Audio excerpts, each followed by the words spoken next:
Gone By, Just Before the Present Time is a collaborative exhibition featuring mixed media works by Chen, Kuan, and Wang Ruobing.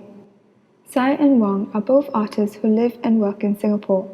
Individually, they work across a vast variety of media and techniques, ranging from sculpture, drawing, installation, mixed media, film, and photography. While Tsai often explores ideas of space and time in relation to architectural concerns in his works, Wang challenges and explores the ways of seeing in the process of acquiring knowledge by utilizing everyday objects and elements of urban landscapes in her artistic practice. Through the overlapping of images to form optical illusions, the works in this exhibition explores both artists' personal and collective memories of historical landmarks in Singapore. The 23 installation works in total creates a participative experience that parallels the act of walking down memory lane for the viewers, visually translating the abstract memory of the spaces, some of which hold special meaning for the artists themselves. Stories of Singapore's heritage, multicultural society, and traditions are encapsulated within the exhibited works through iconic visual symbols and elements. The overlapping of old and new landmarks not only demonstrates the way in which these places have changed over time, but also highlights the highly interwoven nature of heritage and tradition in reconstructed spaces. Any sense of familiarity attached to these places are dispelled quickly as the viewer sees multiple images from different angles in each piece, an experience that represents the transitory nature of time and space. The basis of this exhibition was derived from a previous project titled Walking Through Haw Par Villa, which was commissioned by the Esplanade Singapore in 2015. Haw Par Villa theme park served as an entry point for both artists who realized the issue of vanishing monuments in Singapore's culture and heritage. One notable piece, titled National Library, shows the first public library in Singapore, an initiative originally proposed by Sir Stamford Raffles. It was demolished in 2005, and the Fort Canning Tunnel now replaced part of the remaining plot of land it once stood on.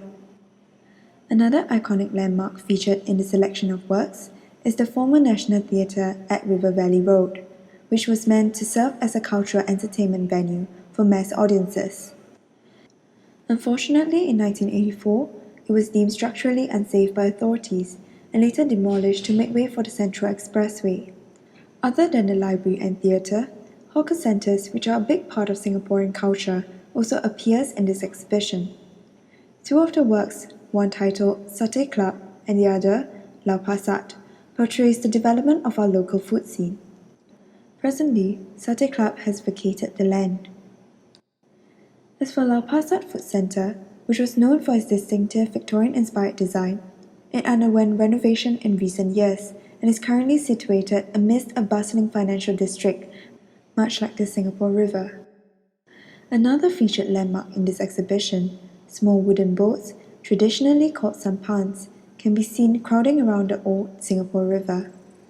The image is accompanied by an overlapping image of the same river many years later, which has now been cleared of water pollution and is surrounded by key landmarks such as the Marina Bay Sands, the Merlion statue, and Marina Barrage. Back then, Singapore's free port status and strategic location attracted all types of sailing craft. Although it certainly serves as proof of Singapore's financial progress, it also points out the loss of the original riverscape, which many of the older generation remember for its rustic character. Notions of identity and social experiences in Singapore were also explored, evident in the smaller sized pieces. One of them, titled Taxi, juxtaposes the traditional rickshaw puller with the modern-day taxi service. Another piece, titled Bus, shows the evolution and improvement in the design of public buses in Singapore.